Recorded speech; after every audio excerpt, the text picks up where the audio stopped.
Hello, good day. My name is Chris Njokun. Today, I want to teach you how to create practice files from the w3schools.com website. If you intend to become an Excel tutor, one thing that will be a game changer for you is the Excel practice files. When you teach your students, you should be able to give them practice files that they are going to use to do their practice and then grow in the skill. So this is the Excel area of the website, and then I want to create practice file for count if. So I click on count if, and then you can see what the site is showing me. It's a The count if function is a pre-made function in Excel which counts cells as specified. So now I want to create a practice file using this. It said, let's see some examples. So this is it. Say apply counting function to range B2 to B21 to count how many Pokemons we have in the different types. So this is the data. You intend to use this data as practice file. So what you do, you scroll down and then you see copy values. So you click on the copy values. So it will show you range copy to clipboard. It can now be pasted into the Excel spreadsheet. So you click OK. Now, when you click OK, you quickly go and open Excel. So this is an Excel sheet. I want to open a new sheet. So I hold down Control N for me to open a new sheet. Control N. So this is it. And then I quickly drop my cursor there and hold down Control and press V. So Control V to paste what I have copied. So you can see this is the data we copied from the W3 schools website. So let's go to there. You see, oh, this is it. This is the data.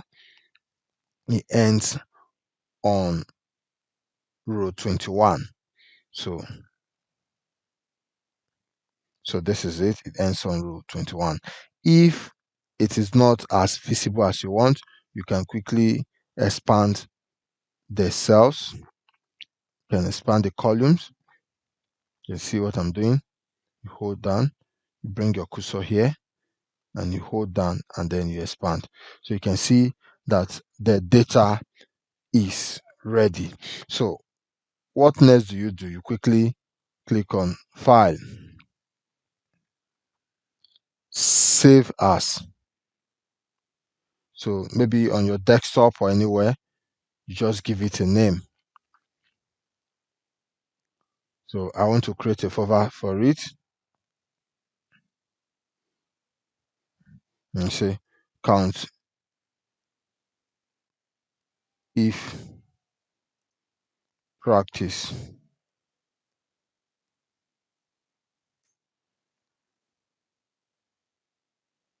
So I double click on it, it opens, and then I give it a name.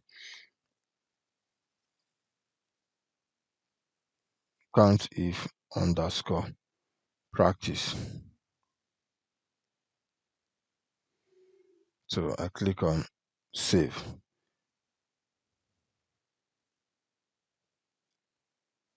So you can see I've named the file count if underscore practice.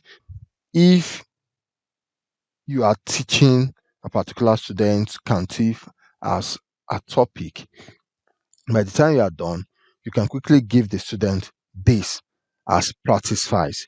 Mind you, there is still another thing you need to do so that your work will be very clean.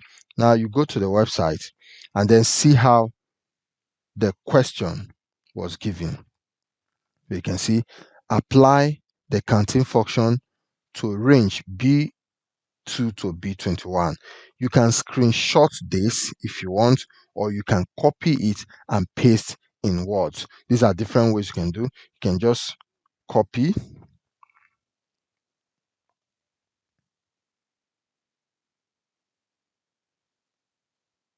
Control copy. So you go to your Word document, Control new. So Control paste. So this is it. You can see that the question is visible here. So you can save it as question 1 on count if. You can give it a name, question 1, or you can say count if question 1.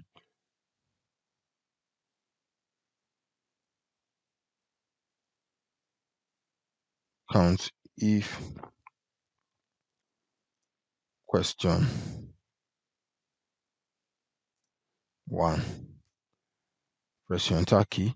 So when you're teaching that student and then you get to the point where you need to present a practice file, you quickly send the Excel sheet as an attachment to the student, and then you give out this question as what the student needs to do in that particular exercise. So you can even use one Word document to compile a lot of your questions. You can just compile them. By the time you are teaching the person, you can just bring out the question related to the particular topic you're giving that person, and then give out the Excel spreadsheet as practice file. So this is something very important that I need to teach you. Thank you.